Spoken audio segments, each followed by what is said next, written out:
साथ थे और आखिरत में भी तुम्हारे साथ रहेंगे। जन्नत में तुम्हारे लिए हर वो चीज़ मौजूद होंगे जो तुम्हारा दिल चाहेगा और वहाँ जो तुम मांगेंगे वो तुमको मिलेगा।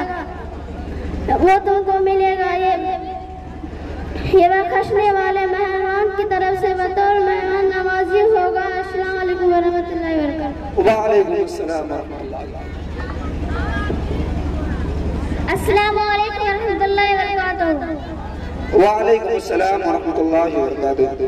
कुरान में अल्लाह फरमाता है कि तुम जहाँ कहीं भी होगे तुमको हर हाल में मौत आ पड़ेगी, चाहे तुम मजबूत अल्लाह में महफूज क्यों ना हो। अस्सलाम वालेकुम वरहमतुल्लाहि वबरकातुहू। वालेकुम अस्सलाम वरहमतुल्लाहि वबरकातुहू।